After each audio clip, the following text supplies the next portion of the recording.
Quick review of the composting area. It's October 1st, so the growing season is coming to a close.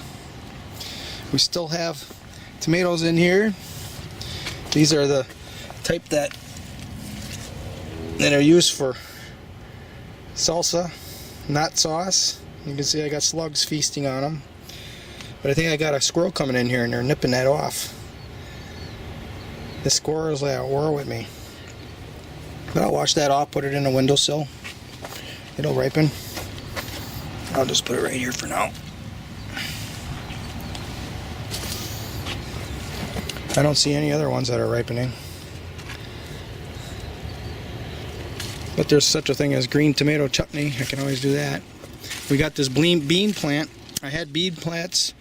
They weren't growing here, but I removed the trellis that was growing, I don't know, maybe 8-10 feet away. And I just set the trellis up against this wall here, and it sat here all winter. And some of the beans must have fell out of the pods. And they came up. And just look at the monster pods that this thing makes. Look at that. I think this one has 1, 2, 3, 4, 5, 6, 7, 8 big beans in there. And let me tell you, they're big beans. So, look at them all. There's another one. There's 2 plants. And I got, I don't know, 10, 12 plants in main crop garden number 2 as well. This pot here has potatoes in it, and I'm also growing sun gold tomatoes. And we're going to have a couple that I can take. There's one right there.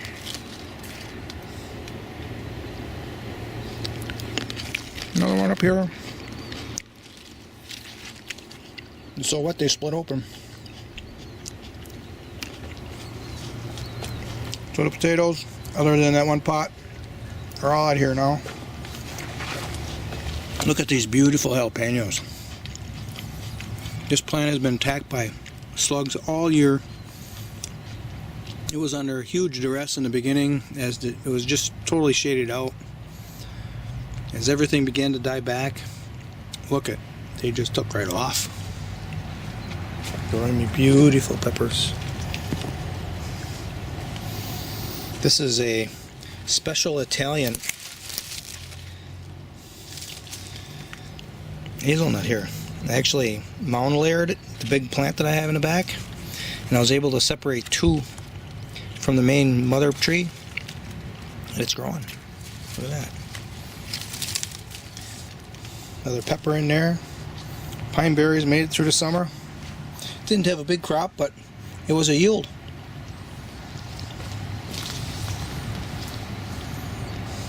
More peppers.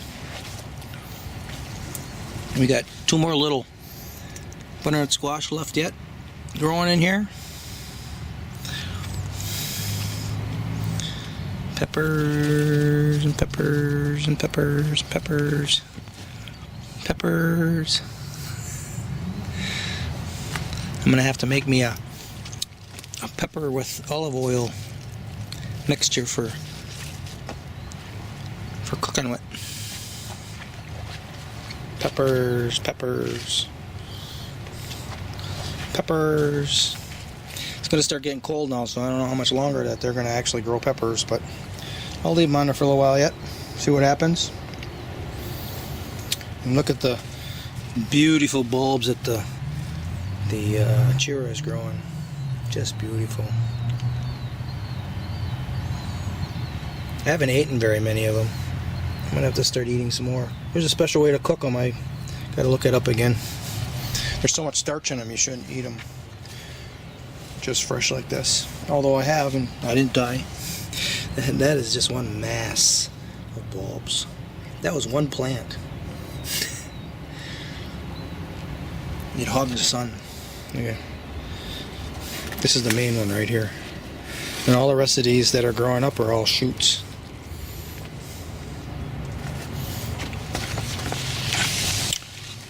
Oh, there's another butternut squash. It's starting to ripen. Looks like this vine is done. This was the green zebra. I don't know if these are going to ripen or not, but probably be good for me just to pull that right now. Put those in the windowsill. These are Green Doctor. Oh my God, I'll recommend these all day long. Splitting again. I'm not keeping up with it. I just was out here yesterday picking them. But they're ripe when they're like this. And up here is even more ripe.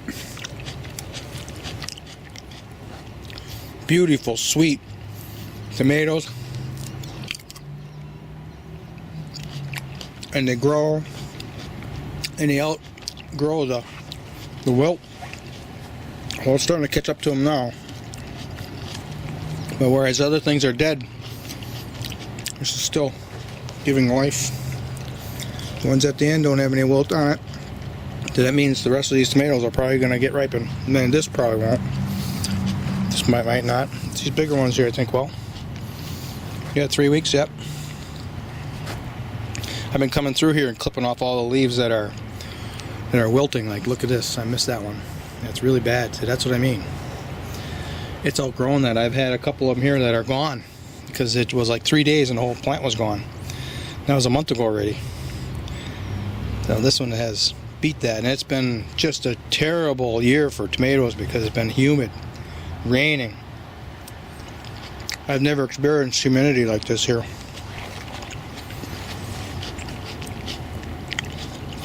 And I still had a way better than average tomato harvest this year. Probably because of my compost. That's what this whole video series is about. My aerobic compost. Do you remember that last video?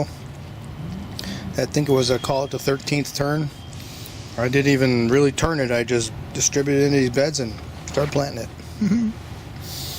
I transplanted those black raspberries here to the fence side. That's the shade side. They're probably not going to grow that well right there, but nothing else grows there, and they can reach higher than that fence easily to get to the sun. So we're going to find out. Before we do the middle row, I did something different here. I planted that last row, the one that's up against the hazelnuts, with Grandma's spring onions. You can see they're coming. The whole row all the way up. You see over there I planted them maybe a week before the little ones. Coming up real nice. There's some pawpaw trees growing in here that I'm going to transplant. Either I'm going to do this year. If I get a deer early, I'll do some transplanting this year. If I don't, I'll do it in the spring next year. And then we got this middle row. This is just a single reach. I've been pulling the leeks. There was leeks to here, and all these leeks I pulled and ate. Not every day, but every other day at least, probably. I've been pulling a leek and eating it. I still probably have 20 days left there, and I know I have probably another 15 or 20 days left in all the other gardens. Most of the time when I'm doing it, I just pull one and I add it to my breakfast in the morning. Fry it up with eggs. You see here is the carrots that got chewed down by the woodchuck, and they're all growing new leaves. I don't know if they're really growing thicker carrots or not. Can't tell if it's really too much thicker. They're probably bigger. But they can take frost, so we're going to leave them go. This is what I'm hoping to pick is, watch the 10-day forecast, and I see, okay, it's going to be very cold, and then I start to prepare, and the day before, everything's going to lock up, freeze up. That's when I pull them. And then you get the freshest carrots at the latest time of the season. I planted fall radishes here, so we're going to be harvesting some fall radishes.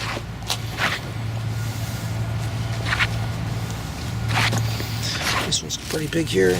No, I don't think it's bulbing one up yet. There it is right there.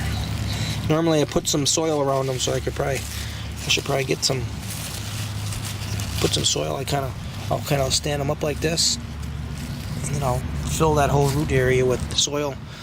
The thing that holds them up nicer, but the main reason is then the critters, the mice comes along and they'll chew on the top of them, and if they don't see them, they don't know they're there. They don't really dig for them. That's a nice leek, huh? Nice, very nice leek. They're gonna get bigger. They can handle the frost. This is a ground cherry that came up on its own.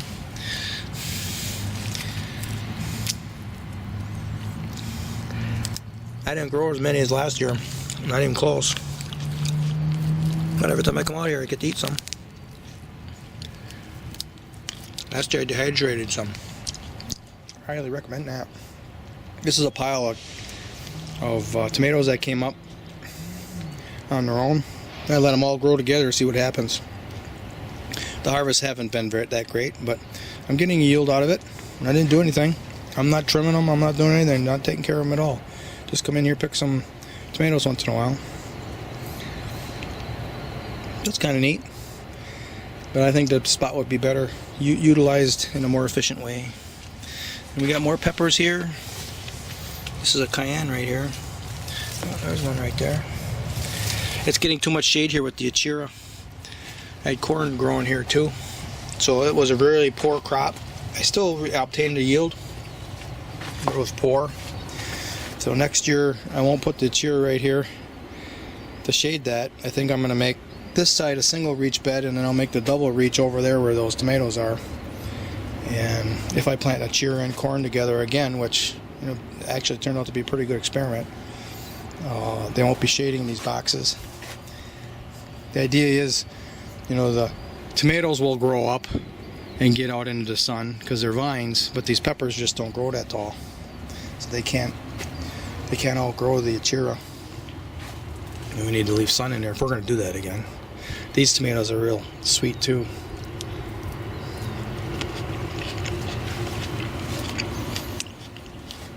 And finally you see that vine. It's a volunteer came out of that old pile of compost right there. Totally shaded by the, well, not totally shaded in the spring. It probably got 2 or 3 hours of sun in the spring. But there is a plum tree and hazelnuts that are growing there, and it definitely shades it from noon on. And this wall here kept the morning sun off of it. But this vine grew out of that shade, and it grew along these boxes, and I trained it. Anytime it sent off a side shoot, I clipped it off. I didn't want it growing here and shading the peppers. And once it got to the entrance, I grew it up the entrance, and we are going to get a yield from that vine way over here. That's our yield. Squash. And I have no idea what they're going to taste like because it's a volunteer and it's probably a hybrid of everything else. You can see this one got heavy and pulled the vine all the way down. So I'm going to have to probably clip that off. I should probably clip them all off pretty soon. I think we're going to have a sunny day on Friday. I'll come out here and work some stuff over here. So that's it. Quick review of our composting area, October 1st, 2019. Thank you for watching.